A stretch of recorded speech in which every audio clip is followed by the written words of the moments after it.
Aníbal, Aníbal.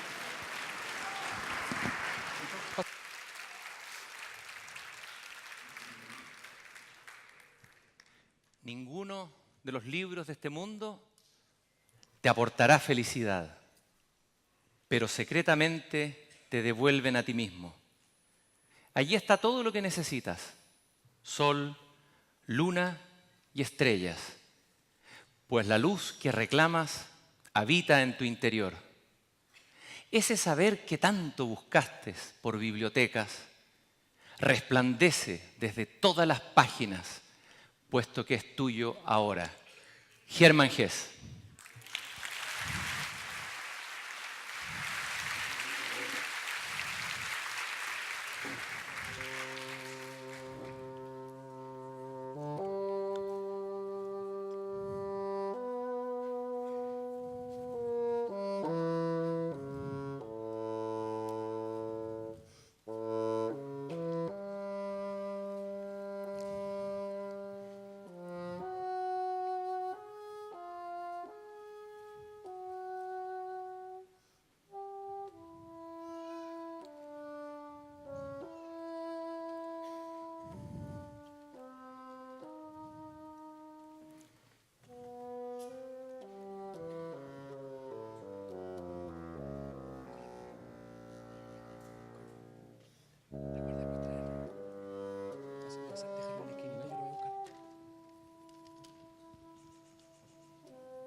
Había una vez un país al fin del mundo. Así tienen que comenzar todos los cuentos, los libros que leíamos cuando niños, con una había una vez. Ese país era un país siempre acostumbrado a convivir con los abismos, los volcanes y los terremotos. Ese país, experto en abismos, sin embargo, amaba el orden. Tenía en la sangre la pasión por el orden. En ese país, milagrosa y inexplicablemente, brotaba la poesía hasta debajo de las piedras. Habían poetas de todos los registros, de todas las cepas, y sin embargo, en ese país no había lectores. Ese país tuvo alguna vez un origen poético. Fue fundado por un poema que se llamó La Araucana. Pero antes que ese poema hubo una lengua, el mapudungún, la lengua tal vez más poética de todas las lenguas. Y en ese país había una ciudad que mi abuelo de origen alemán, Lin, llamaba Valparaíso. El sueño de mi abuelo era alguna vez tener una fábrica de pequeñes aquí en Valparaíso. No sé qué son los pequeñes, pero sé que, como dijo Gonzalo Rojas, a Valparaíso no solo hay que amarlo, sino que hay que merecerlo. Y esta historia que vamos a compartir con ustedes, la historia de estos libros, la historia de este editorial, partió cuando el rector de la Universidad de Valparaíso, una universidad estatal que, como todas las universidades estatales, que fueron el pilar fundante de la República, han sobrevivido también, como casi todo acá, casi por milagro. Cuando Aldo Valle me dijo, una universidad pública tiene que tener una editorial que difunda y promueva la poesía y el pensamiento. Y yo lo miré a los ojos porque me acordé de un consejo que daba el entrenador Bielsa, que decía que cuando alguien te proponía un proyecto, lo primero era mirar a los ojos de quien te invitaran. Si los ojos brillaban de emoción y se humedecían, había que aceptar el proyecto. Después se hablaba de presupuestos, dineros y otras cosas. Un proyecto de una editorial que editara poesía y pensamiento en un país tan precario y al mismo tiempo tan poético como Chile. Fue una invitación imposible de rehuir, de no aceptar. Y ahí fue entonces cuando el Había una vez se trasladó a un café. Como el Café Riquet, ahí debía haber sido la primera reunión en el Café Riquet, que hoy día está convertida en una farmacia de un falso histórico. Pero el Café Riquet no estaba. Y entonces estaba el Emporio de la Rosa. Y ahí fue, vamos a pedir un cafecito. Tú nos atendiste esa vez, ¿te acuerdas? Tú nos atendiste cuando estuvimos en esta mesa. Y ahí entra Ernesto en este cuento, Ernesto Pfeiffer. ¿Te acuerdas, Ernesto, cuando llegué la primera vez y te dije, me invitaron a hacer una editorial en una universidad pública, una editorial de poesía y pensamiento? Y así como al rector le habían brillado los ojos, a ti te brillaron los ojos. Y yo dije, el destino está sellado. Pero ¿sabes tú todas las dificultades que significa hacer una editorial sin fines de lucro, de poesía y pensamiento, en una universidad pública, una universidad estatal, donde cuesta más hacer las cosas por todos los pesos muertos que han dejado caer sobre ella? Y Ernesto no tuvo ninguna duda. Y siempre me llamó la atención, Ernesto, de que una persona de una nueva generación, que debiera ser un nativo digital, era alguien enamorado de los viejos libros, enamorado del papel, de la tipografía, de la factura. Y más que un nativo digital, tú parecías un sastre del siglo XIX. Esos sastres que se fijaban, ¿no es cierto?, en cada detalle, en la costura, en la línea, en cómo tomar los abrigos. Yo te vi tomar los libros así. Y lo primero que quería preguntarte es, ¿cómo surge en alguien tan joven como tú, en un mundo donde el libro empieza a ser un objeto casi arqueológico? ¿Cómo nace en ti esta pasión y cuáles fueron tus referentes, Ernesto? Cristian, yo estudiaba literatura, estaba en primer año y había muchas clases que me causaban bastante tedio, entre ellas gramática, latín. Y un día me arranqué de las clases, como lo hacía en realidad de manera regular, y llegué a una librería de viejos. Llegué a una librería que estaba en Providencia y llegué a una vitrina y me quedé ahí mirando unos libros que eran distintos a los libros nuevos. Eran libros usados, hay un libro que me acuerdo que estaba en árabe, y cuando me pongo en esta vitrina se acerca un librero de unos 70 años, de un tamaño grande, digamos, y me queda mirando y me trae un libro. Y el libro que me trae es este. Me trae este libro de Pablo de Roca, que yo había escuchado hablar, obviamente había leído poemas, pero nunca había tenido en mis manos un libro de Pablo de Roca. Y cuando él me muestra, lo abre así y me dice, mira, este libro tiene alambre de cobre. Este libro fue hecho por Pablo de Roca en su editorial que se llamaba Multitud.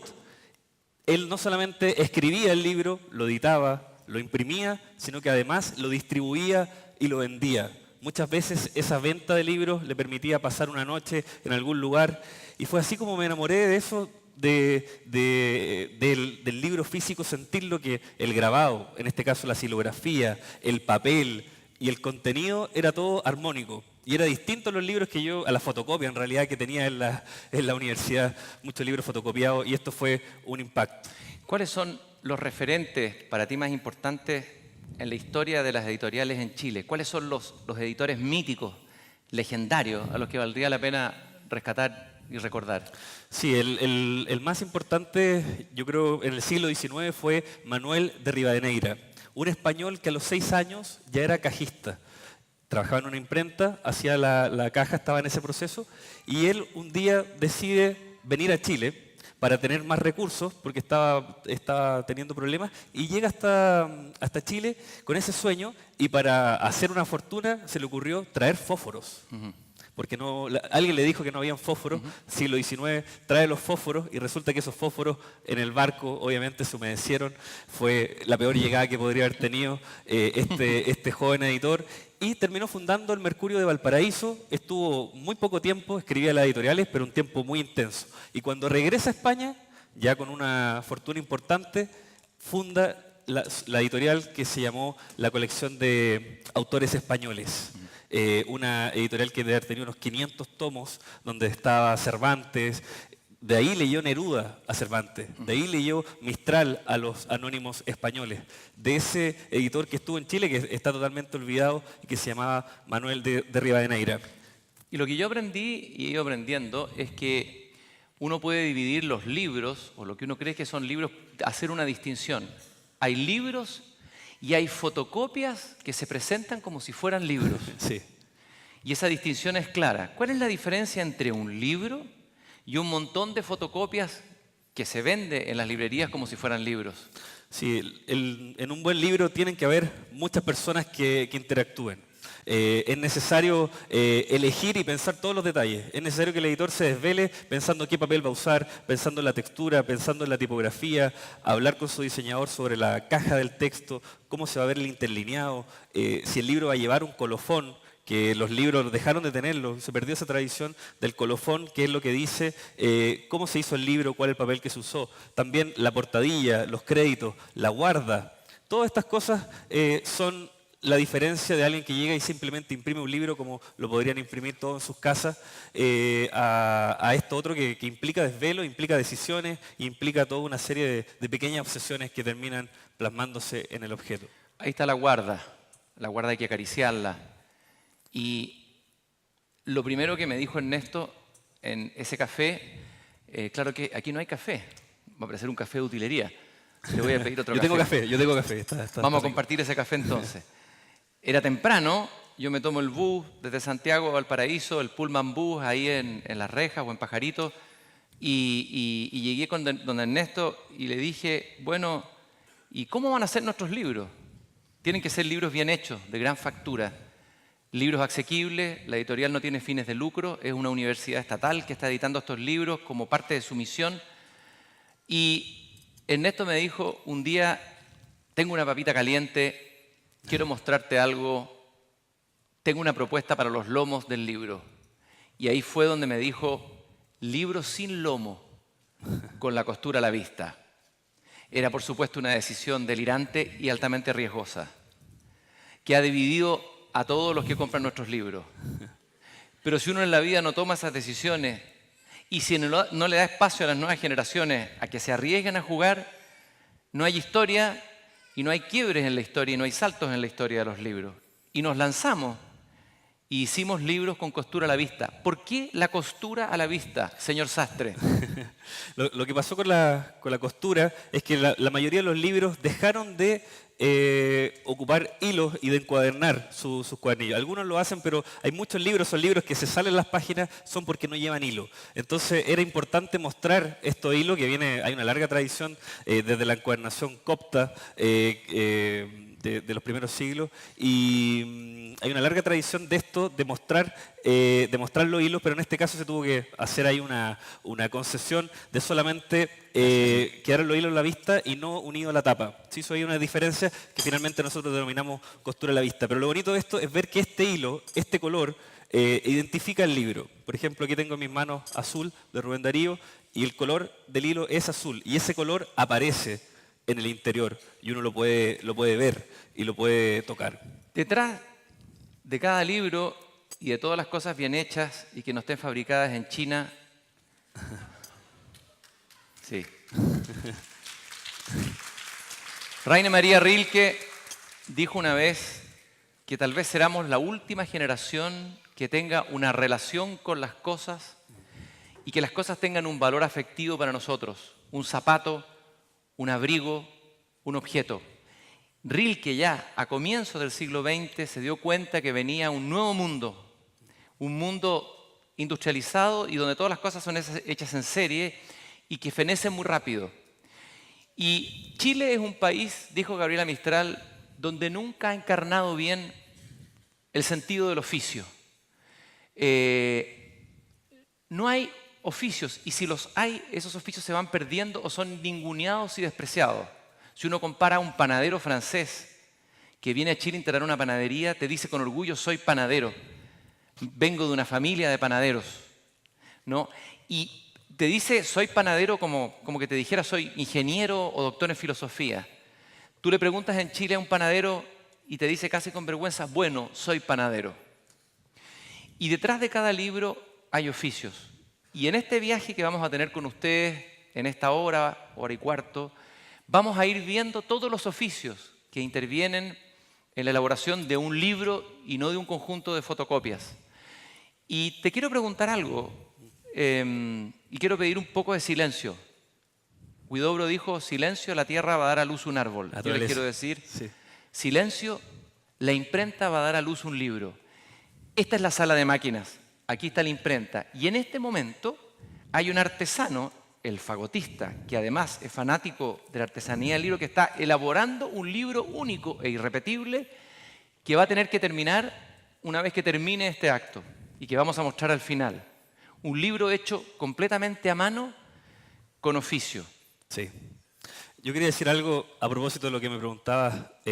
Yo nací, claro, lleno de pantalla de los computadores, y los computadores son los que tenemos todos los días, los celulares y todas estas pantallas. Pero algo ocurre, y ocurre con muchas personas, que tenemos una nostalgia de la realidad, una nostalgia de poder tocar las cosas, de darnos cuenta que las pantallas en realidad no es la misma sensación que tener el objeto en nuestras manos, sentir el aroma, ver la tinta impresa en el papel y no en la pantalla. Es algo que hay una nostalgia, creo yo, de algo que se ha perdido.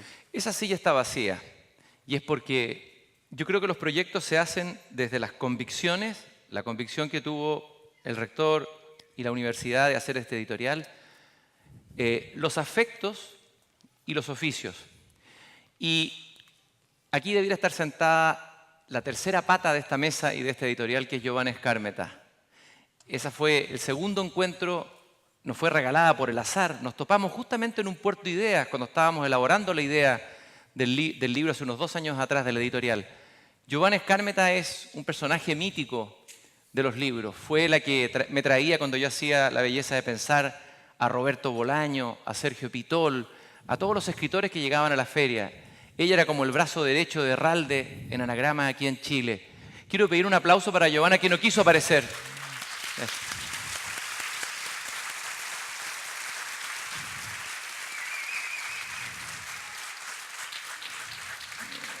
Por otro lado, la envidio. Es más fácil, quizás, es un acto de humildad, pero es más difícil estar aquí, ¿no es cierto? Con 700 personas dando la cara, el cuerpo, todo. Sí, tú querías decir Cristian, algo. te quería hacer una pregunta a ti, porque yo tengo que contarles que Cristian me hizo clases, fue profesor cuando estudiaba literatura, y armó una escuela muy bonita de literatura abierta, donde pasaban escritores muy diversos, en un ambiente muy creativo, muy distinto a las otras facultades de literatura que existen. Y lo que yo te quería preguntar es por qué tú, después de haber hecho programas de radio, de ser columnista de forma permanente, y de dirigir, estar en una universidad dirigiendo una escuela, ¿por qué tú decides sumarte a este proyecto? Esa pregunta no estaba preparada. No es tongo. Estamos en un café, así que... Quiero ser bien honesto y cuidar mucho mis palabras. Uno en el pasado, uno tiene que abrazar todo su pasado. El concepto de Nietzsche, el amor fati. Uno tiene que abrazar todo su pasado con sus contradicciones, y uno tiene que equivocarse en la vida, ojalá muchas veces. Y yo estaba dirigiendo una facultad en una universidad privada, donde no tengo nada que decir porque fue un ambiente muy grato de trabajo y fui siempre muy respetado. Pero en ese momento surge el debate sobre el tema de la educación pública en Chile.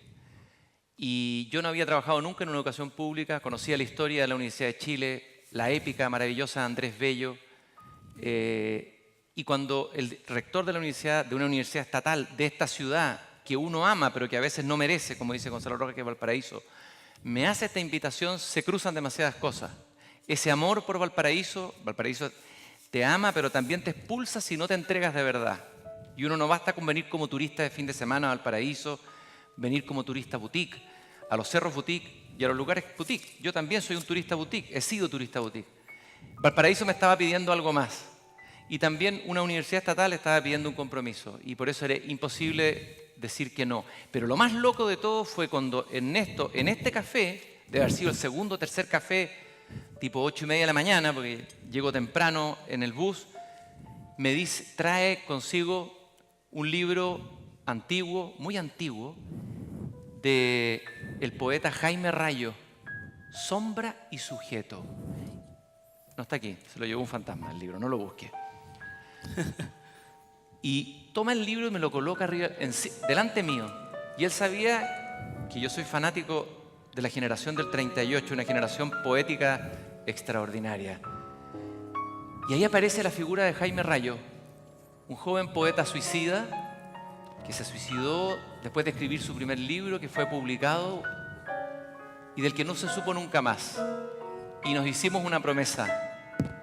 Nuestra bandera interior va a ser publicar el libro de este poeta joven que perdió la fe en la vida, que quiso abrazar la poesía y que dejó este libro maravilloso.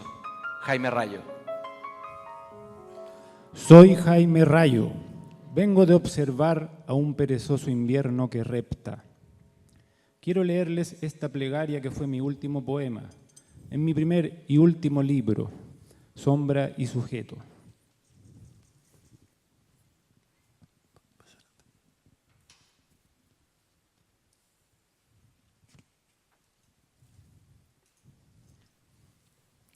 Sea la paz desde nosotros el centro y la medida, la sola voz interna de la nimia palabra, el eco de la sangre en perspectiva, sus matices versátiles y su ámbito. Efluvio y alimento de ocurrencia oportuna, yo conozco su aroma invocatorio y fijo, haciendo el inventario lúcido de la persona. Desde la vaga afinidad hasta el tañido, sea como la paz que estalla del cuerpo apaciguado, cuando el instinto tenebroso en claridades desemboca. Y su explosión no es tal, sino extendida fiesta, cauce y curso normal del río de agua de vida. Así, en el sentimiento, en la pasión o el acto, en la diaria parábola del hombre pronunciado, genuinamente libre, temporáneo y patético, sea la paz, desde nosotros, el centro y la medida.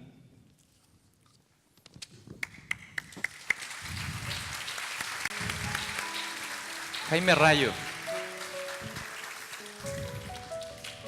Y entonces nos fuimos a trabajar al Farol, al Departamento de Extensión de la Universidad de Valparaíso, en una pequeña oficina, y ahí jugábamos entre el café y la oficina. Para un editor, estar todo el día en una oficina es una tortura imposible. La mayoría de las jugadas editoriales se hacen en los cafés, pero había que volver a la oficina, lógicamente. Y ahí, sentados en las oficinas como unos Betterville, como unos señor K, de repente escuchamos de una oficina del lado que emergía una música maravillosa. Era Bach. Alguien estaba tocando a Bach en una oficina de una universidad pública al lado de nosotros. Era un sueño, era un fantasma más, como el de Jaime Rayo.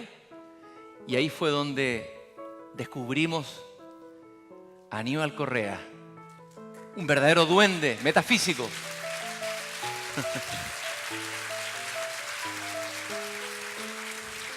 Valparaíso está lleno de almas, y de almas vivas, no de almas muertas, como diría Gogol. Personajes y personas como Aníbal, uno las cruza y con ellos establece conversaciones en todas las esquinas. Son verdaderos regalos de esta ciudad. Aníbal es un artista, autor musical, profesor, amante de los libros. Tenerlo de vecino, tocándonos a Bach, nos pareció un signo de que el viaje de estos libros tenía un tremendo sentido. Y ahí empezamos a darnos cuenta que Valparaíso no es solo una bella escenografía en donde uno viene a representar algo. Valparaíso es un anfiteatro, Valparaíso es una ciudad de verdad, no es un conventillo, como dijo Gonzalo Rojas, y es una ciudad que te sorprende todos los días, más allá de la tarjeta postal que a veces hacemos de ella. Es un Valparaíso que no es hipócrita. En él está reunido la belleza y el horror, la miseria y la dignidad, el presente y el pasado. Como es anfiteatro, todo se ve, todo se toca, nada está escondido debajo de la alfombra. Por eso amamos Valparaíso y esperamos merecerlo. Sí, ese aplauso yo creo que también lo merece los que ya no están, que uno cuando lee sobre ellos se da cuenta que hay muchas similitudes, por ejemplo, como por ejemplo con Carlos León, como por ejemplo con Joaquín Evers Bello. Estos personajes que así como Aníbal, que ahora ya no están, nos vienen a traer un Valparaíso que ya no existe o que existe solamente en ciertos rincones o en ciertas personas. Por ejemplo, ya que estamos en un café, los años 20, los años 30, con cafés con orquesta, tocando vals, que Alan Brown en algún momento me contaba que cuando él era niño veía estas orquestas y veía estos cafés que eran unas verdaderas fiestas en barrios que están ahora muy abandonados. Y de todas maneras, si volvemos más atrás, porque así como Valparaíso tiene 2 o 3 o 4 dimensiones, el plan, los cerros, las quebradas, también el tiempo, aquí el pasado y el presente se cruzan de manera muy, muy sutil y misteriosa y mágica a veces. Y si volvemos atrás, nos vamos a dar cuenta que en 1888, en la calle Serrano, me parece que número 14, en la imprenta Excelsior, se edita un libro de un joven nicaragüense que venía a Chile en busca de alguna ilusión, un libro del cual se editaron 500 ejemplares que cambiaría la historia de la literatura hispanoamericana del siglo XX. Es el libro que abre el modernismo, la modernidad. Un libro que marcó a Neruda, que marcaría a todos los poetas que vendrían después, a Vallejo. Azul. Azul fue editado, fue impreso aquí en Valparaíso. Y por eso que vamos a invocar hoy día la presencia de Rubén Darío.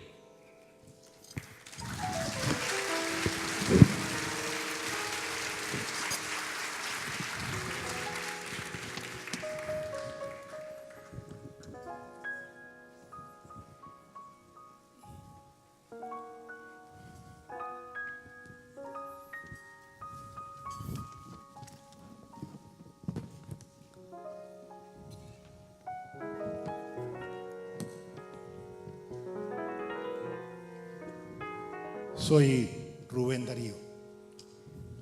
Les quiero contar que nunca podré olvidar Chile.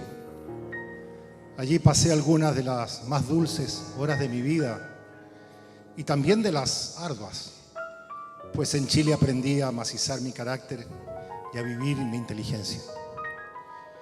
Les contaré que a causa de la mayor desilusión que puede sentir un hombre, decidí salir de mi país, la gran Nicaragua.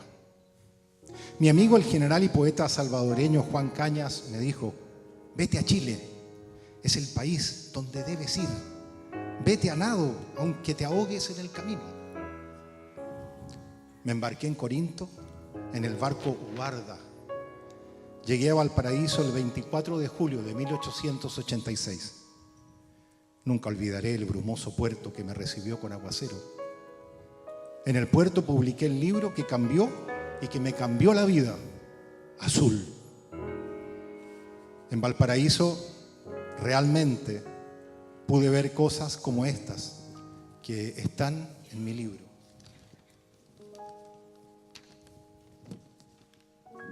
Sin pinceles, sin paleta, sin papel.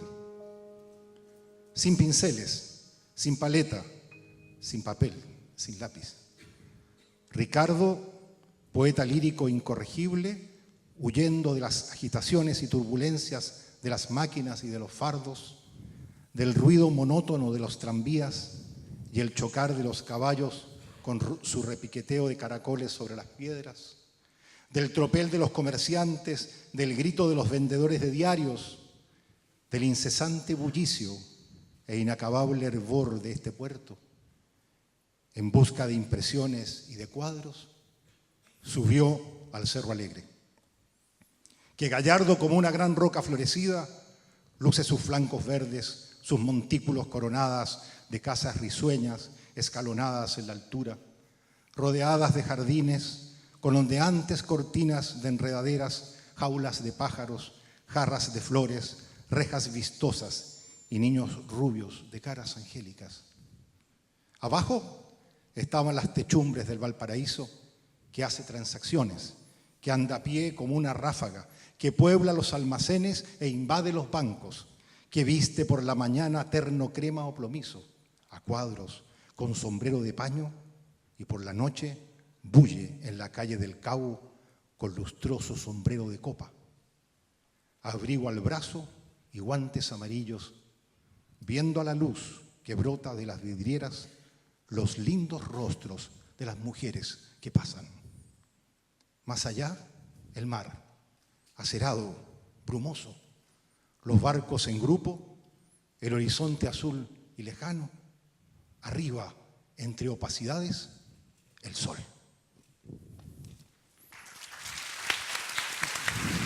Gracias, Rubén. Todo haciendo. Lo primero que hay que decir es que nosotros somos un circo pobre. Aquí ninguno de nosotros es actor profesional. Jaime Rayo, el fantasma que invocamos recién, el poeta, es Cristiano Olivo, grabadista de nuestra editorial. Y Rubén Dalmaso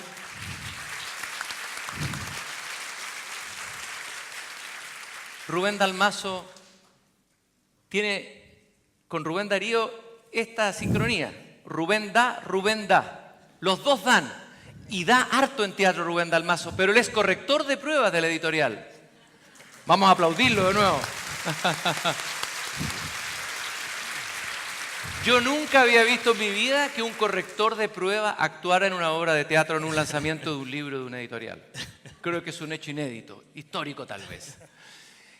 Queremos preguntarte, Rubén, por uno de los oficios invisibles, pero vitales en la manera de hacer libros, que es la corrección de pruebas. Ahí vemos en esa pantalla un ejemplo. ¿Qué hace un corrector de prueba? ¿Por qué se llama corrector de pruebas? ¿Y en qué consiste el oficio tan importante que tú realizas en nuestra editorial? Bueno, muchas gracias. En realidad me siento raro acá porque el oficio de corrector es un oficio tan privado, es tan silencioso, no hay nadie alrededor y a veces incluso pequeños ruidos molestan, en fin. Uno se incorpora con los libros y se compromete con ellos y nada alrededor importa. Me estaba riendo de esa cosa que, bueno, son las cosas que hace uno con las correcciones, ¿no? de los libros. Bueno, la verdad es que desde que yo aprendí este oficio en la Universidad Católica de Valparaíso hace muchos años, cuando se fundó la editorial de la Universidad Católica, tuve grandes maestros allí, puedo nombrar algunos, Óscar Luis Molina, por ejemplo, Luis Alberto Lagos, que terminó en Seibarral, personajes que me enseñaron muchas cosas en este oficio que mucha gente quiere, en realidad poca gente reconoce, pero que para mí ha sido un oficio muy importante que me ha brindado la cosa más importante, que es el acceso a los libros, que es lo que más me ha interesado a mí en esta carrera. ¿Qué significa específicamente? ¿Qué haces tú? Rayas, borras. Y una cosa muy importante, porque tengo un libro aquí de Pablo Valle que dice ¿Cómo corregir sin ofender? Me imagino que eso debe ser importante en tu oficio. Es una joya que conseguí en Buenos Aires, que me llamó mucho la atención. Bueno, la verdad es que son dos momentos. La corrección de estilo propiamente tal, que es el primer contacto que uno tiene con el libro, e idealmente también con los autores cuando se puede, que es toda la lectura preliminar. Y esa lectura preliminar le va a uno creando como las luces de la organización del libro, de todo su sentido global, también las estructuras gramaticales, y uno, bueno, se orienta en ese espacio. Y luego, en una segunda instancia, vienen lo que son las correcciones de prueba, que ya tiene que ver con los distintos procesos de esto que ustedes ven ahí, ¿no? Las distintas pruebas que van saliendo y que vamos puliendo hasta que, bueno, el libro se termina y sale al público. Rubén, Sí, yo dale. te quería hacer una pregunta.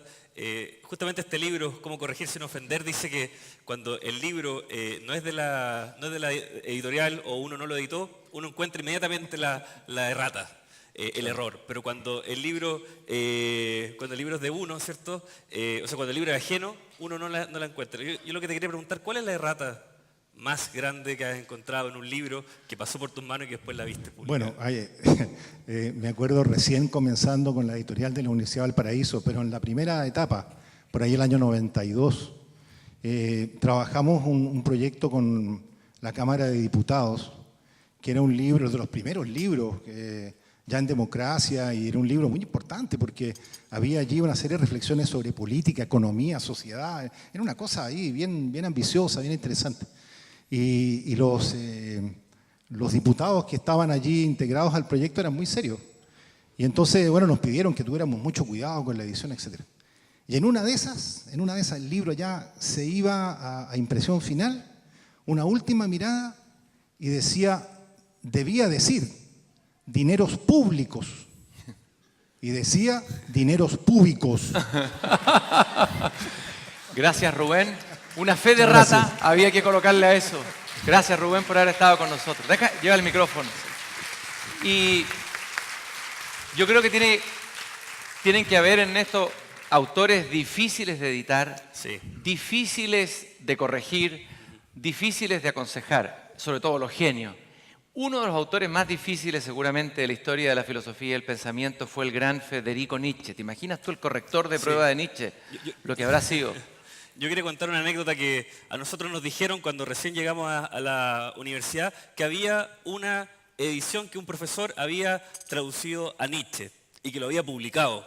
Y nosotros nos quedamos mirando porque decíamos, ¿qué libro será este? ¿Será realmente del alemán o será una edición a la diabla? Y finalmente nos juntamos en un café justamente y aparece José Jara, El traductor. el traductor, y vemos este libro, y estaba publicado este libro en una edición en Monte Ávila, la Venezuela. gran editorial Monte Ávila de Venezuela, una traducción preciosa que estaba hecha por un profesor de la universidad. Y era una traducción en que un chileno le enmendaba la plana a los traductores españoles, cambiando el título y colocando el título correcto. Por lo tanto, para nosotros publicar la mejor traducción en español de Hispanoamérica fue un orgullo. Por eso vamos a invocar la presencia de Federico Nietzsche aquí.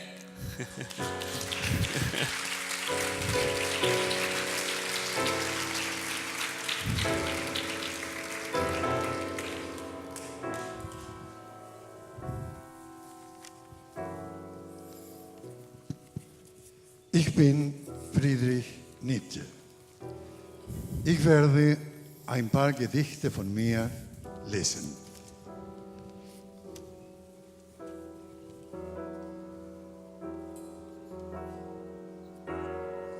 Mein Glück. Seit ich des Suchens müde ward, erlernte ich das Finden. Seit mir ein Wind hielt widerpart, segle ich mit allen Winden.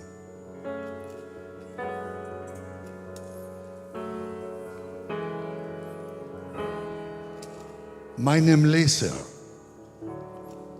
ein gut Gebiss und einen guten Magen. Dies wünsche ich dir. Und hast du erst mein Buch vertragen, verträgst du dich gewiss mit mir.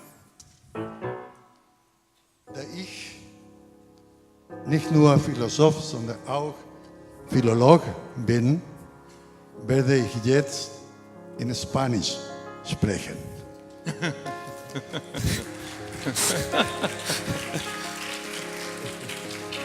En este momento se supone que yo soy Friedrich Nietzsche.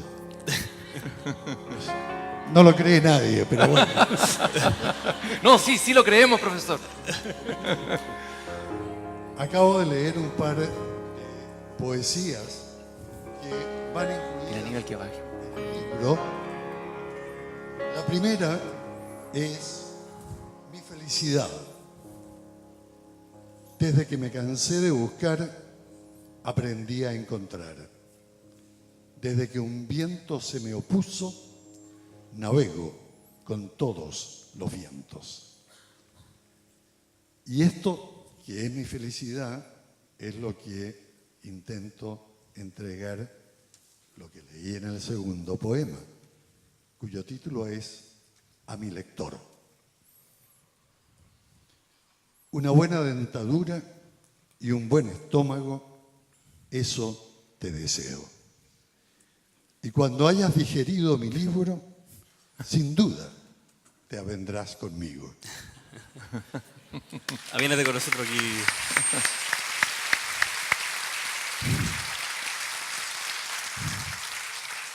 Bueno, yo les quiero contar, ya que sabemos que esto es un circo pobre y no vamos a ocultar las costuras a la vista, estábamos preparando, imagínense, tenemos un poeta, Jaime Rayo, Federico Nietzsche, hay otros personajes que tienen que aparecer, son muchas personas involucradas que no son actores, y de repente estábamos buscando, preparando el guión, ¿dónde está Federico Nietzsche?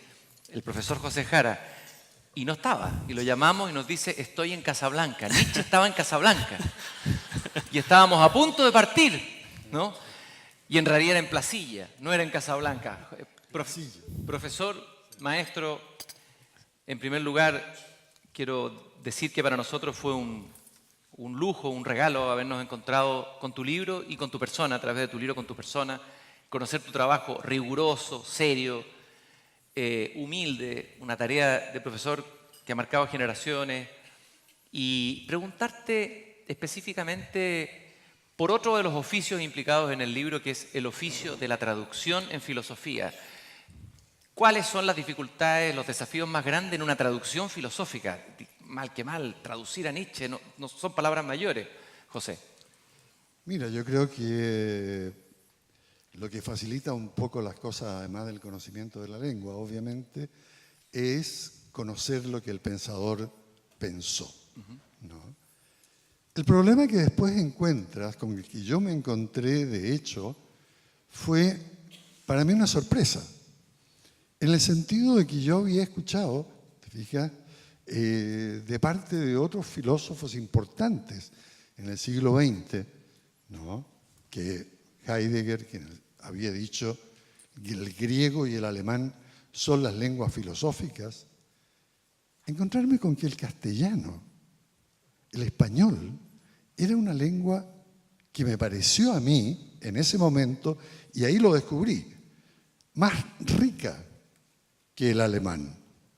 En el sentido en que, claro, yo tenía unas palabras, unas frases en alemán, y de pronto para una palabra en alemán tenía 2, 3, 4 versiones en castellano, y, claro, la elección tenía que ver con el conocimiento de la obra, ¿no? Y cuál era de todas esas la más adecuada. Pero pasará lo mismo al revés, pensé, ¿no? Y conversé con algunos amigos, colegas, qué sé yo, alemanes, ¿no? Y les hice este comentario. Y me decían, es un asunto que nunca nos habíamos encontrado con ellos, ¿no? Incluso, bueno, no voy a entrar en detalles de algunas palabras específicas, pero que no creían que se les presentara ese problema con la frecuencia que yo veía que tenía que elegir, ¿no? Y me di cuenta, dije, bueno, será entonces el castellano, el español, que es una lengua rica, y la riqueza de vocablos, de diferentes vocablos para decir algo semejante que sin embargo tiene diferencias de matices unos de otros y que te permite una riqueza en la comunicación, ¿verdad? Pareciera que es propio de nuestra lengua, ¿no? Y tú cambiaste el título no de Nietzsche, sino que cambiaste el título que los traductores de La Metrópolis le habían dado al libro de Nietzsche. Y en vez de la Gaia Ciencia, como lo vemos, o el Gai Saber, tradujiste la ciencia jovial. Esa pura palabra, ahí hay todo un tema filológico, filosófico, ¿no?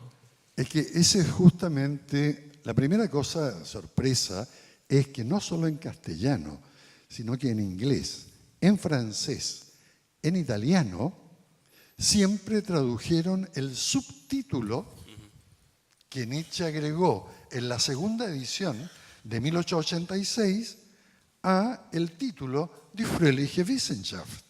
Entonces el asunto era elemental. Hay que traducir el título, ¿no? Y el problema no era Wissenschaft, que en cualquier diccionario es ciencia, ¿no? El problema era Fröhlich, ¿no? Y dando vueltas en todo esto dije, bueno, consulté una serie de cosas y me encontré con Jovial. Ahora, yo le preguntaba a alguna gente, a algunos amigos, qué sé yo, esto de Gaia, ¿qué les parece a ustedes cuando escuchan la Gaia Ciencia o el Gai Saber? En estudiantes incluso del posgrado, no entendían. ¿Qué era eso en castellano? ¿No? Y en verdad, la palabra la saca Nietzsche del provenzal, ¿no? Y el gay saber, ¿no? Que uno podría decir en inglés the gay science, es la ciencia alegre. Pero claro, no le puedes poner la ciencia alegre o la ciencia feliz, ¿no? La ciencia jovial. Y ahí llegué a, dando vueltas, a Jovial, a partir del título mismo y del prólogo, ¿no?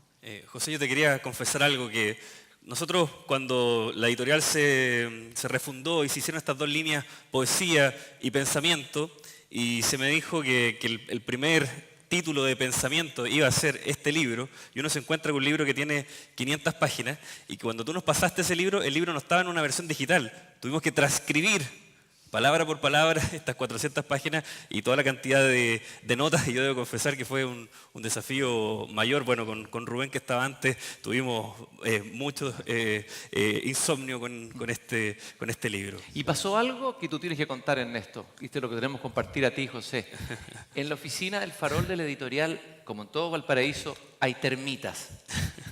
Nuestros libros son libros muy bien hechos, digamos, buena factura, el papel, lo que decíamos recién. Y la alerta nos llega. Las termitas se están comiendo algunos libros. Y uno de los libros que se estaban comiendo, parece que era uno de los apetitosos, era La ciencia jovial de Nietzsche. Sí. Y me manda por correo, Ernesto, una foto que saca con su aparato en que tú lo cuentas. Sí, lo que ocurrió fue que íbamos a llevar el libro a la imprenta para reclamar, porque el libro tenía un hoyo en la portada, y cuando lo empezamos a mirar con calma vemos que el hoyo se repetía, el agujero el orificio se repetía y se detenía en la palabra Dios, en la frase Dios ha muerto. Ahí está, O sea, ahí está. Ahí está. La termita era nietzscheana. Estas son termitas alemanas, porteñas, nietzscheanas. Termita nihilistas. José, tú sabes que, y tú, el libro La ciencia jovial, tú hablaste de los provenzales, la poesía y la filosofía tienen un diálogo importante, y le vamos a pedir a nuestro maestro, nuestro duende mágico, que vaya generando la atmósfera para que entren los verdaderos señores de esta tierra, que son los poetas.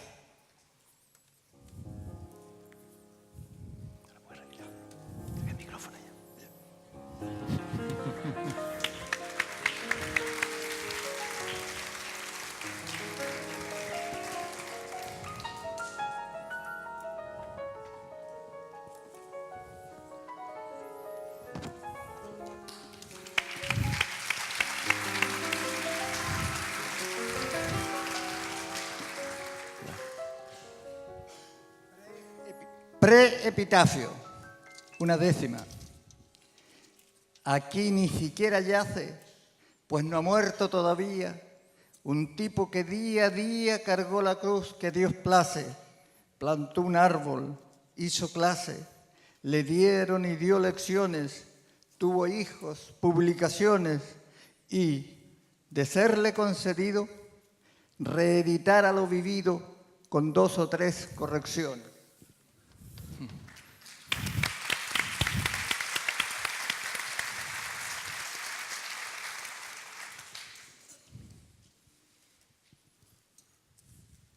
Cierto que tardé mucho en encontrarte, pero eran 4.248.530 las chilenas cuando salí a buscarte. Gracias, Floridor. Maestro.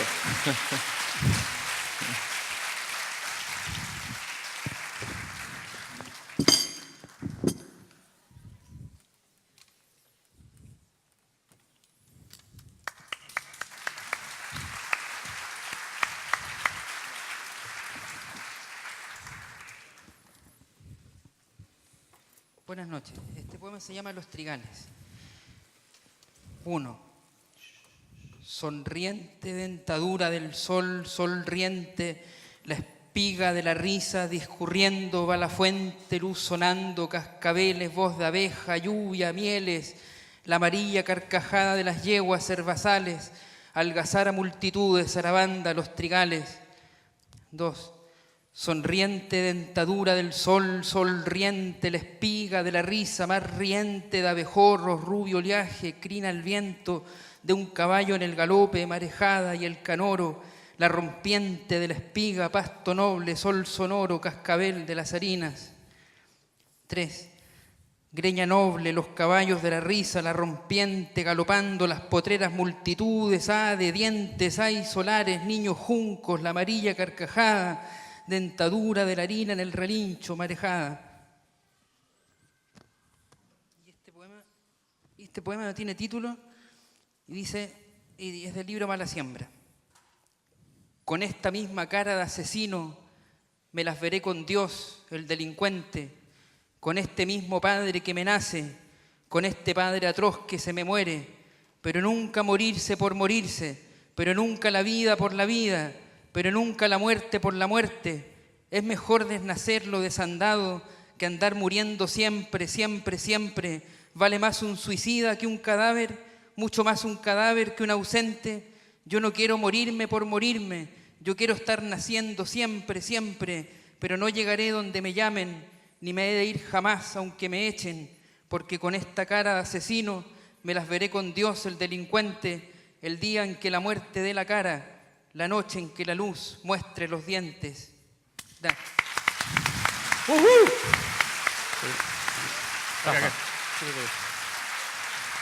Wow.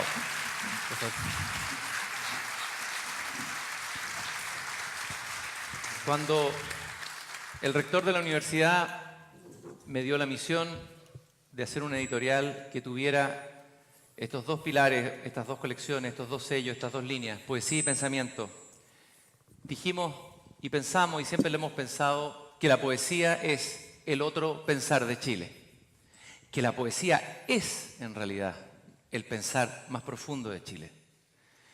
Y si bien los libros de poesía, muchos no se venden, y cuando se hacen las liquidaciones finales en las editoriales, digamos, los resultados son paupérrimos, no es para que se depriman, pero no están así con ustedes, no cabe duda que tal vez la tarea más importante cultural hoy día en Chile sea constituir ese patrimonio de la poesía viva de Chile. El Icura Chihuailaf en una entrevista me dijo que los mapuches no tenían ruinas que mostrar, como los mayas o los aztecas, porque el monumento para los mapuches era la palabra. Y yo creo que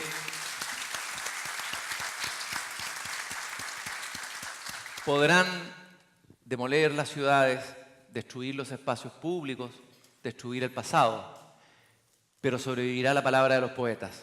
Esas son nuestras Machu Picchus. El canto general es nuestro Machu Picchu. Altazor es nuestra iglesia de Notre Dame. Y por eso es tan importante estar con los poetas aquí. Y tenemos la suerte de contar con dos poetas muy queridos y admirados. En primer lugar, el gran profesor, poeta, maestro de poetas Floridor Pérez, que fue maestro de Rafael Rubio.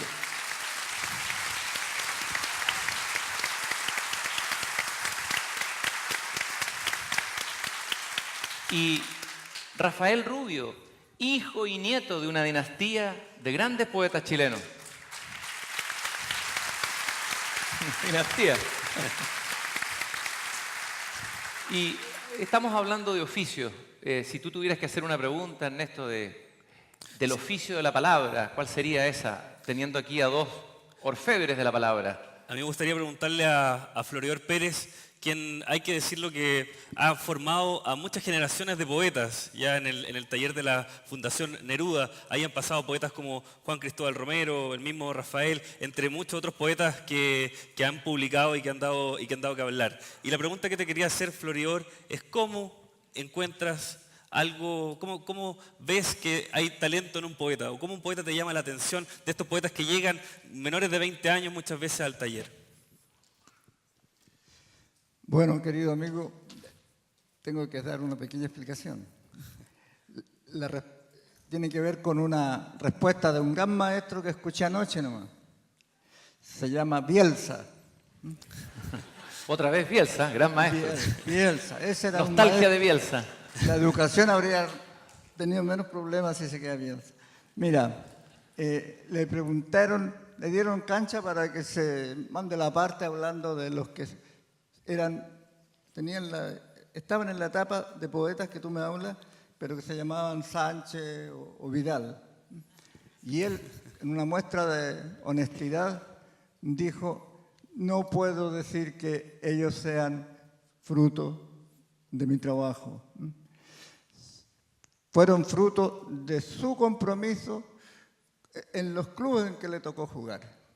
De la misma manera, es verdad que estos poetas llegaron chiquitos, pero el éxito que hayan tenido después depende de la responsabilidad con que asumieron su oficio en estos clubes, como la UB que estoy viendo ahí.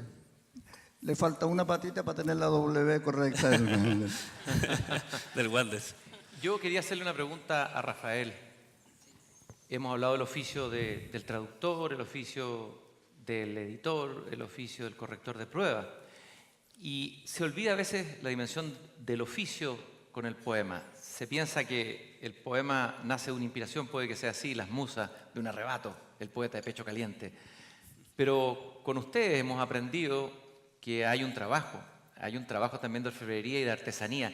¿En qué consiste así brevemente trabajar con ese material que son las palabras, Rafael? A ver, primero yo me acuerdo de mi abuelo Alberto, mi abuelo Alberto Rubio, que cuando él se ponía a escribir, entonces mi abuela decía: hay que guardar silencio porque el tata va a trabajar. Entonces a mí de niño me quedó esa idea de la poesía como un trabajo y no como un hobby, ni siquiera como un acto de creación, sino como una labor casi material, ¿cierto? Como de trabajar con las manos. Entonces siempre me quedó rondando ese concepto de la poesía como un trabajo. Y trabajar con las palabras, para mí al menos, significa tomar conciencia de que las palabras son cosas. Es decir, que no son conceptos, no son ideas simplemente, sino que también son cosas. Y tienen un cuerpo, tienen una textura, tienen un color, un olor, un peso. Y que por lo tanto tú estás trabajando con objetos. Y los objetos tú los trabajas como si fueras un pequeño escultor, un pequeño orfebre, ¿cierto? Un poco... me acuerdo de la definición que da Eduardo Anguita, ¿cierto?, acerca de lo poético. En el libro La belleza de pensar, Eduardo Anguita dice que el poeta imita las cosas mediante las palabras. Y esa idea a mí me hace mucho sentido, porque siento que precisamente las palabras, al ser cosas, ¿cierto?, se acercan a las cosas reales que estamos... Y la labor del poeta es acercar las palabras a las cosas, ¿cierto? Y un ejemplo que pudieras compartir con nosotros, un ejemplo así breve que nos permita ver a todos cómo se da esa diferencia del oficio, en eso que acabas de contar. Ah, sí, bueno, en realidad, por ejemplo, yo creo que el oficio se nota cuando un poeta corrige sus textos. Sí, Rafael, disculpe, yo quería contar algo. Cuando tú llegaste con este libro, Mala Siembra, tengo que contarles que este libro no se llamaba Mala Siembra, se llamaba Algazara y tenía 500 páginas, o 555 páginas, para ser más exacto. Era una resma de papel entera. para imprimirlo, Era- para leerlo. Y me acuerdo que, a ver, esta sensación difícil de los editores de tomar el libro y tener que podar ese libro porque no podíamos publicar que tuviera más páginas que Nietzsche.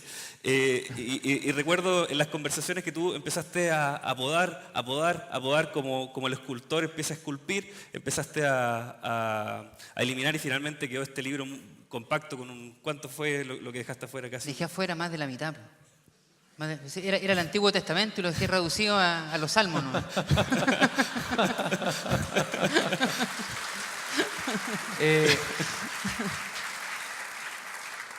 Bueno, Cristian, te quería decir una cosa. Sí. Hay unas memorias que yo sé que Floridor está escribiendo, no sé si lo puedo decir el título, Floridor, que se llama Arte de borrar. Y yo te quería preguntar, ¿por qué colocarle así a tus memorias? ¿Por qué arte de borrar? Bueno, te agradezco, pero no me va a servir la publicidad porque no son mis memorias. Es un libro taller, que así como va a terminar póstumo. Se llama exactamente La escritura como arte de borrar. Perfecto. Y ahora, ¿por qué? Porque el poeta no es malo que ande con unas cuantas lapicitos y unas plumas Parker heredadas, pero lo que conversamos en los talleres, al menos donde yo estoy, es contarla firme. Cualquiera maneja un lápiz, bien, mal, regular. ¿Dónde está el comienzo del descubrimiento? Está en saber que la herramienta principal del trabajador de la palabra no es el lápiz, sino que es esta, la goma.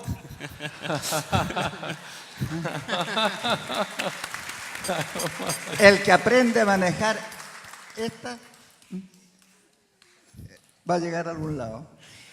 muy bien, Floridor, y escuchándolo, Floridor, no puedo dejar de recordar hoy día y hacer un sentidísimo homenaje a una poeta chilena de la generación del 50 que llevó, yo creo, o lo llevaba ya la goma adentro en su alma desde el momento que escribía. Llegó a crear una poesía despojada, limpia, casi transparente, y que tuvimos la suerte de poder editar antes de que se fuera. Ella acaba de fallecer hace unos días atrás.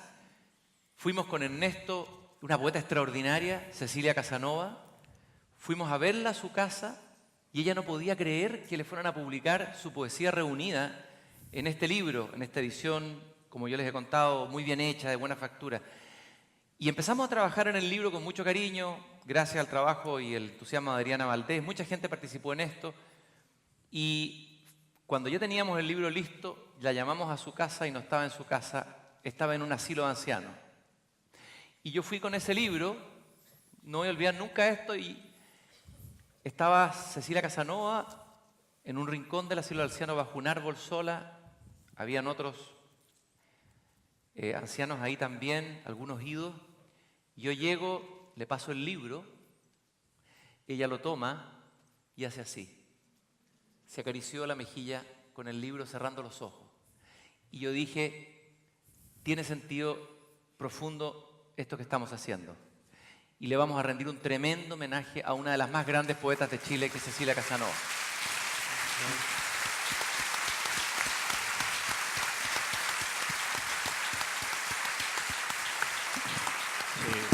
Cristian, yo creo que sería bonito leer un poema de Cecilia Casanova que falleció este domingo, y justamente un poema que se llama A tu muerte, de ella.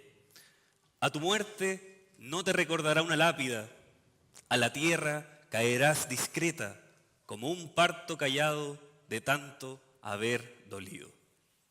Y este otro, Quitapenas. Cada poeta que muere baja con Dios al Quitapenas a tomarse una cañita. Y hemos ido desarrollando con Floridor, con Rafael, bueno, yo con Ernesto y espero que él también conmigo, con Rubén, con el equipo, algo muy importante, lo que decíamos al comienzo, las convicciones, pero sobre todo son muy importantes, además de las convicciones y los oficios, los afectos. Yo siempre he creído que los proyectos, los grandes proyectos se sustentan en los afectos. Y hoy día en un mundo donde el pensar calculante se ha apoderado prácticamente de todo. Todo se vende, todo se compra. Sin embargo, hay un territorio inexpugnable después de esa muerte de Dios en la filosofía, la muerte del hombre que anunció Foucault, la muerte de la naturaleza que han anunciado otros filósofos. Sin embargo, hay algo que no ha muerto y que tal vez constituye el último espacio donde el pensar calculante no puede entrar a apoderarse de todo, y esos son los afectos. Y hubo un filósofo, Baruch Spinoza, que marcó mucho a Nietzsche, o que Nietzsche se encontró con él, un filósofo poco estudiado, que tiene una reflexión muy interesante que hacer sobre los afectos, y vamos a invocar ahora a Baruch Spinoza. Con el micrófono, con el micrófono. Ya se ve.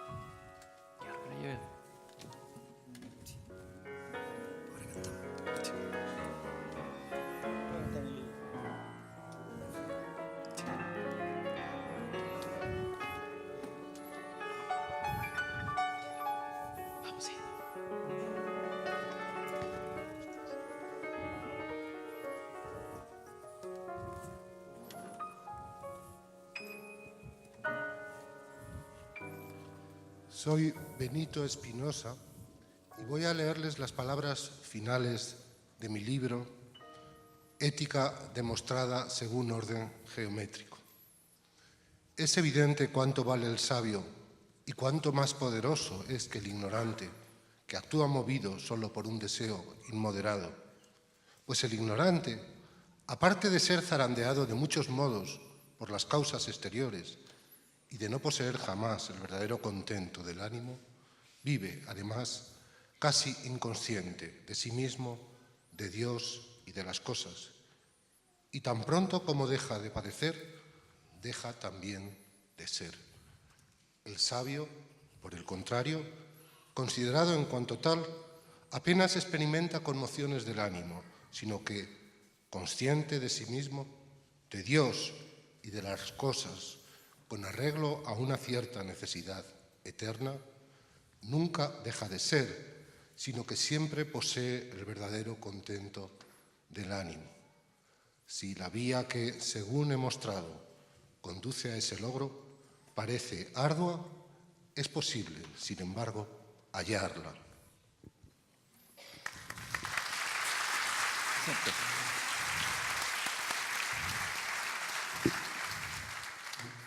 Gracias, Vicente.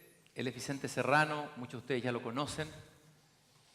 Filósofo español, a quien descubrí un día por azar cuando supimos que un ensayo, La herida de Spinoza, había ganado un importantísimo premio de la editorial, de la mítica editorial Anagrama en España. Leí el ensayo y dije, este es el tipo de ensayo que me gustaría publicar en una colección de pensamiento. No un paper, un ensayo vital, vivo, que me acerca a un pensador que tal vez, si tuviera que leerlo solo, me sería mucho más dificultoso entrar a él.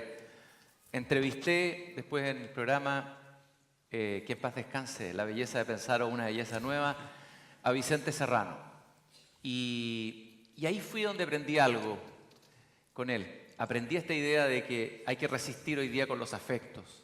Y me gustaría, Vicente, hay tantas cosas a preguntarte. ¿Por qué un filósofo español deja Madrid y se va a vivir a la lluviosa Valdivia?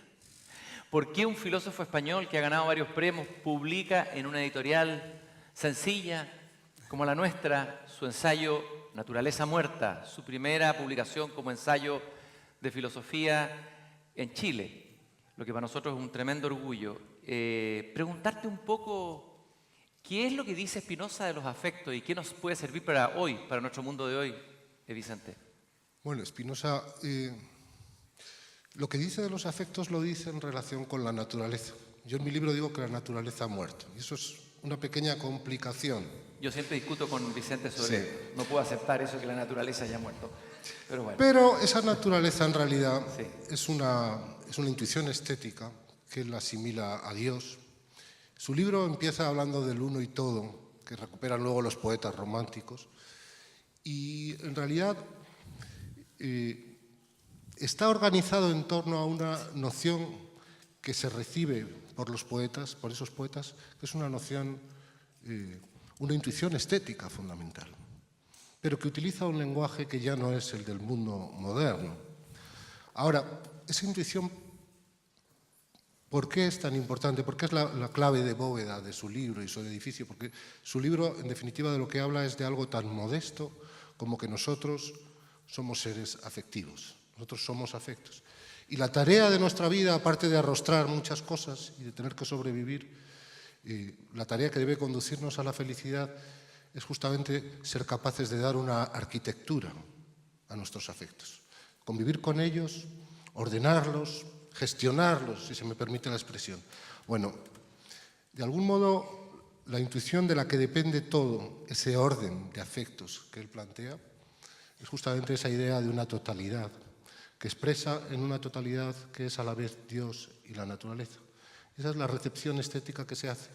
Yo creo que hoy ese concepto de naturaleza como el de Dios, y aquí repetidamente ha aparecido Nietzsche declarando muerto a Dios, una vez más, no nos sirven, pero sí nos queda la capacidad de ordenar y reordenar constantemente los afectos y de hacerlo mediante una ascética interna, cotidiana, que es también una estética. Ese sería un poco el planteamiento de ese reducto, esa resistencia de la que tú hablabas. En definitiva, podríamos suponer que de algún modo los humanos estamos siempre sometidos a una arquitectura simbólica donde puede haber un afecto dominante. Desde luego el afecto dominante hoy no es esa quietud y esa serenidad que, por ejemplo, Spinoza inspiró a Goethe cuando lo recibe. Es otro. Bueno, yo creo que ahí es donde podemos aprender todavía de él sin necesidad de acudir a viejas nociones que a lo mejor son complicadas. Sí, yo quería contar una anécdota que justamente este libro se presentó aquí en este mismo lugar y el título, que es Naturaleza Muerta, generó en un espectador una reacción muy incómoda porque él decía que la naturaleza no había muerto. Y recuerdo que se fue muy ofuscado porque él decía la naturaleza, la Pachamama está viva. Y fue algo divertido porque, claro, el subtítulo, que muchas veces se pierde, dice la mirada estética y el laberinto moderno, ¿cierto? Pero esta idea de la naturaleza causó conmoción. Sí, pero él lo dijo con convicción y muy afectivamente, y yo creo que tenía razón en un sentido, cuando hablamos de esa naturaleza muerta no hablamos de la naturaleza empírica, ¿no? Hablamos de ese orden simbólico justamente que me servía a mí como hipótesis para entender también algunas claves de esa disciplina moderna que es la estética. Y por cierto, aprovecho para agradecer a la editorial porque para mí ha sido un verdadero honor publicar en una editorial tan cuidada con un libro dedicado a la estética. Hay una coincidencia muy feliz, hay un encuentro en sentido spinosiano fantástico y estoy muy contento por ello. Gracias, Vicente. Y aprovecho como última pregunta, ya que hemos hablado de los oficios, está el oficio, el arte en realidad, de escribir un ensayo. El ensayo es un género creado por Montaigne, o parte desde ahí, y es difícil encontrar buenos ensayistas, buenas plumas. ¿Cuál es el trabajo? Las ideas se hacen a través del lenguaje, de la escritura. ¿Cuál es para ti uno de los elementos clave del arte de escribir ensayos, Vicente?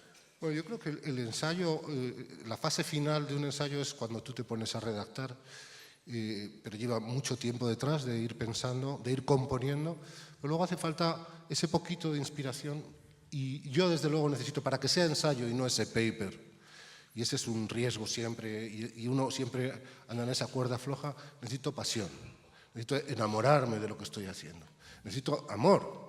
En ese sentido, sentir que está vivo lo que estoy elaborando y luego, eso sí, hacerlo con rigor, con precisión, sin necesidad de excesiva erudición. Esa es, yo creo que, la clave, por lo menos para mí. Hay algo que a raíz de este libro tuyo y de las conversaciones que hemos tenido me he quedado rondando, que es la resistencia desde los afectos, que desde los afectos podemos resistir y uno piensa, ¿cómo? Eso nos dice cultivando ciertas amistades, ciertas relaciones a través de los afectos.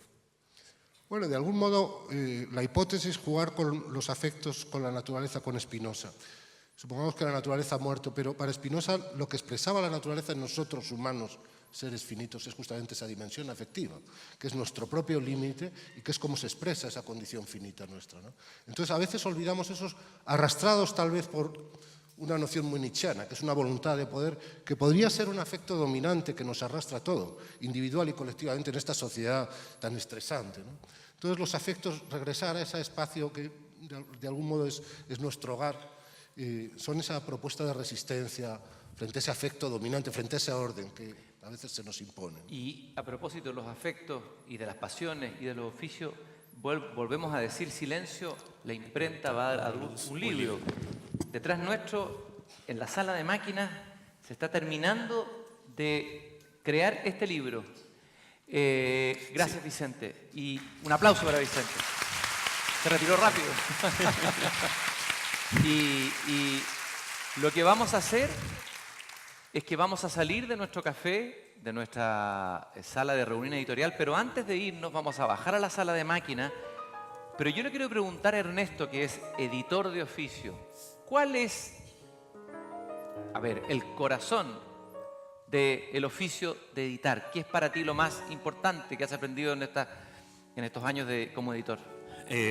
Para mí, la pasión. La pasión y también hay afectos. Hay afectos por el libro y por el contenido que uno está publicando. Y yo les tengo que contar que yo soy funcionario público, igual que tú, Cristian. Marcamos nuestro dedo en las mañanas y durante todo ese espacio que es bastante a veces monótono, hay momentos que uno dice, vale la pena. Cuando uno escucha a Aníbal Correa y cuando uno ve que también antes de uno estuvo, por ejemplo, Ennio Molteo. Un aplauso para Ennio Molteo.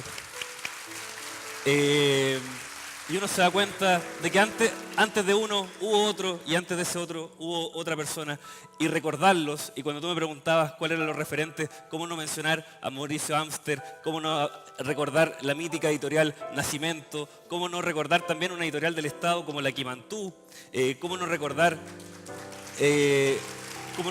también la editorial universitaria.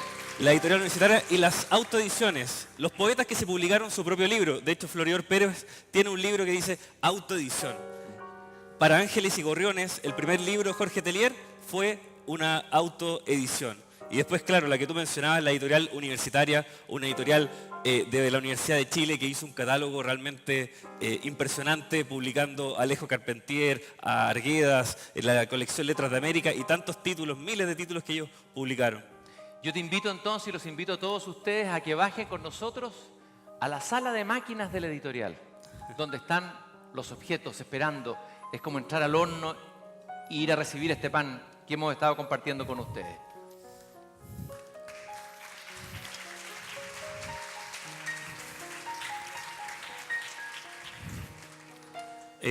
Estoy aquí con Alevi Peña. Ustedes han podido ver lo que él ha estado haciendo durante toda esta conversación. A mí lo que más me impresiona de Alevi Peña es que Alevi es de oficio fagotista. Él toca en una orquesta en La Serena, estuvo también en la Filarmónica, y él decide y prefiere hacer libros. Y eso a mí es algo que siempre me ha intrigado, porque son dos oficios: tocar el fagot de la manera que él lo hace y hacer libros. Y yo lo que te quiero preguntar, Alevi, es ¿por qué prefieres los libros? Gracias, Ernesto. Yo en realidad prefiero no es que prefiera los libros, ¿no? Uno no prefiere una cosa sobre la otra, pero ambas cosas coexisten y se nutren mutuamente. Para mí el oficio de hacer libros, algo que surgió por mi amor por la poesía principalmente, también por admirar esas ediciones de los poetas antiguos y a veces muy antiguos. Y mi fascinación va por ahí, por el libro antiguo. Y lo que has estado haciendo, podríamos contar un poco de este libro en particular, que es un libro único, que está hecho en un papel Canson, ¿cierto? Cuéntanos un poco de este libro que has estado haciendo y encuadernando a mano durante esta jornada. Este libro consiste en varios de los textos que ha publicado la misma editorial de la Universidad de Valparaíso, es como una pequeña microantología de cada libro y en el fondo está cosido con la puntada copta, que es lo que tú mencionaste recién, que era la que usaban en el antiguo Egipto, en el Egipto copto, para encuadernar sus códices.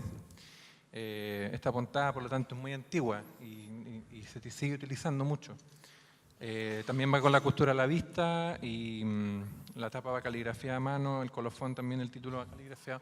Y estamos aquí terminando con Cristian de ver el tema de las ilustraciones para colocarla. Gracias. Tú estás hablando de Cristian Olivos. Yo tengo que contar que a Cristian Olivos, que está acá, él es un destacado grabador de Valparaíso que ha rescatado y continúa el oficio de hacer silografías, es decir, tallado en madera. Y yo lo conocí en la Plaza Sotomayor y me recuerdo que me habló de un libro que era El lamparero alucinado. Y fue todo el encuentro con un personaje fascinante como es Cristian Olivos, que ha estado haciendo también durante este rato, ha estado haciendo un grabado, una silografía. ¿Puedes contarnos qué ha estado haciendo? Claro, esta silografía es una ilustración para el cuento, o sea, el texto de Rubén Darío, cuando el poeta sube al Cerro Alegre y de ahí mira el mar y los techos del plan. Y bueno, la silografía, quizá ustedes saben que en su origen estuvo muy ligada a la imprenta, o sea, la imprenta nació ligada a la silografía. Cuando se empezaron a reproducir las Biblias, en vez de hacerlas así caligrafiadas, la hicieron con una matriz de madera, unos monjes. Entonces, siempre ha sido una relación muy paralela, podríamos decir, entre los libros y el grabado, que yo considero que hay que seguirlo cultivando, ¿no? ¿Y estos instrumentos que tienes acá? Bueno, primero la madera se talla con gubias, que son como unos pequeños formones, ¿cierto? Entonces, nosotros sacamos lo que va a ser el blanco de nuestra imagen y queda solamente el dibujo sobre relieve. Entonces, la tinta se pasa con este rodillo por encima y en todas las incisiones que hicimos nosotros, las incisiones no va a caber la tinta. A ver, termina ahí. Sí. Vamos a mostrar. Voy a entintar la matriz. ¿Sí? Sacamos tinta de acá.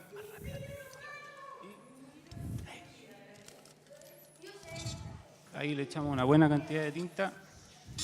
Y ahora viene la impresión. La impresión con cuchara, como lo hacía el destacado Santos Chávez y Escher y otros grandes grabadores, que cuando uno no tiene una prensa o si realmente quiere conseguir algún otro efecto, se hace así, solamente con cuchara. Se hace con la cuchara, sí.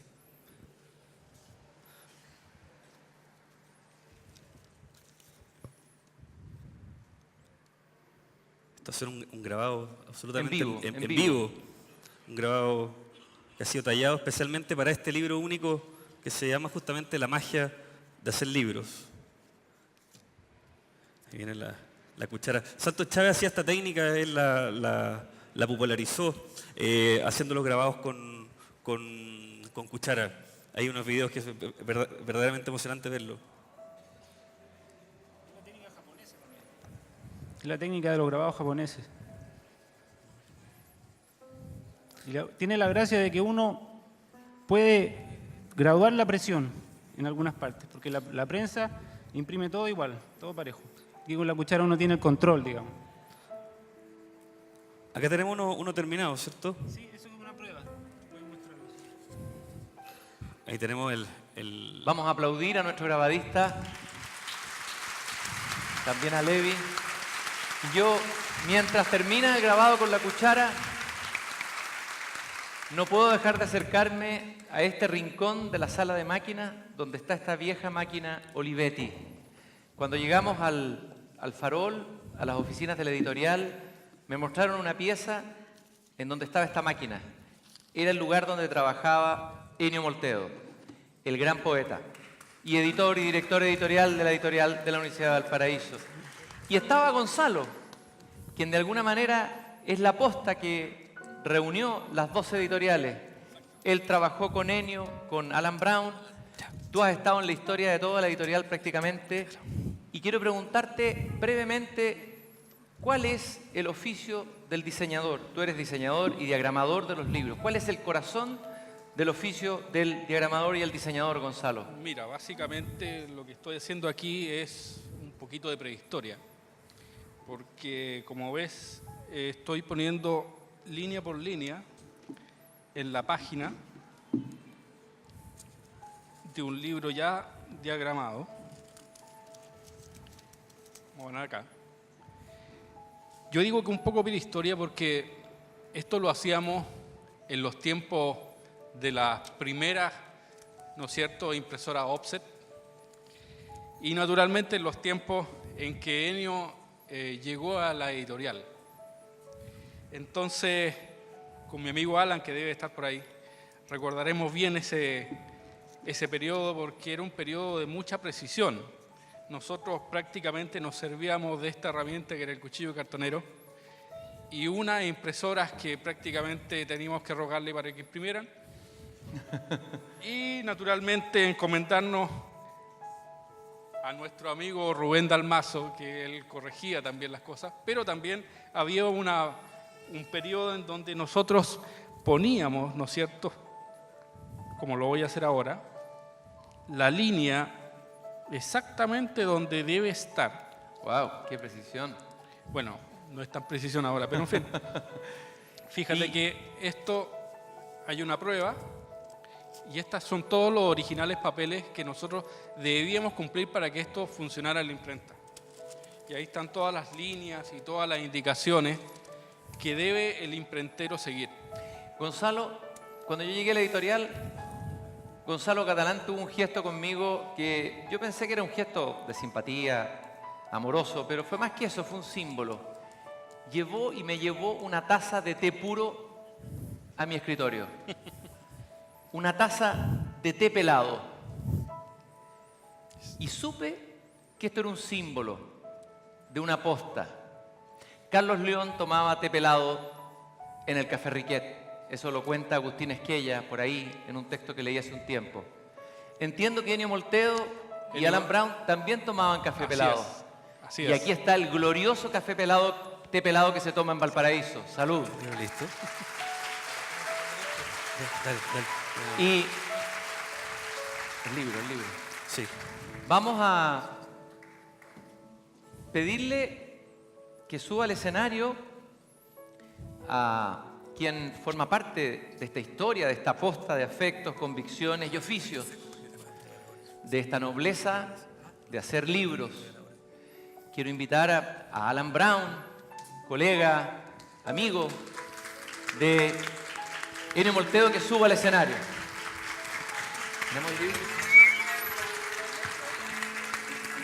Un aplauso para él, fuerte.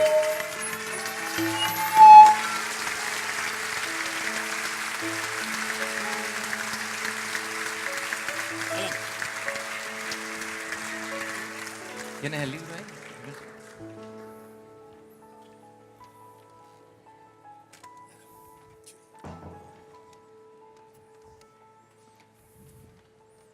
Querido Alan, qué gusto tenerte acá. Saludar ahí. Le vamos a entregar a él este libro único, irrepetible, que se fue haciendo en el transcurso de este viaje que hemos compartido con ustedes de la magia de hacer libros. El arte de hacer libros. Ejemplar único.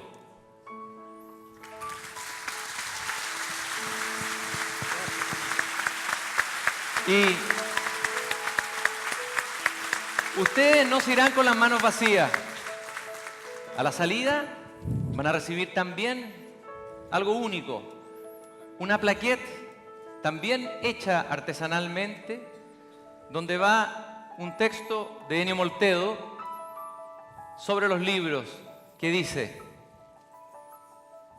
eres el más nuevo de todos y vas vestido con las ropas más pobres.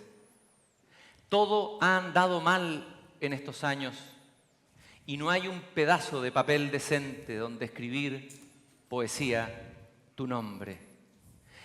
Mira a tus mayores, hermosos libros, y tú, con este traje de tejido vasto, bueno tan solo para ser llenado con los signos de la rotativa diaria, debes salir ahora y mostrarte al público. Pequeño libro, te tocó nacer en época de ladrones.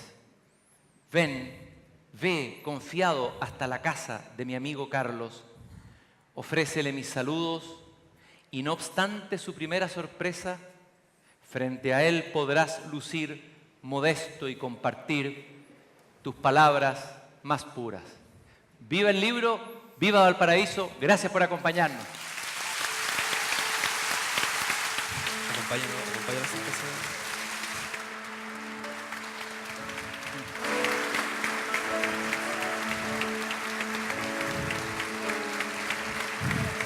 Sí, verdaderamente. Sí.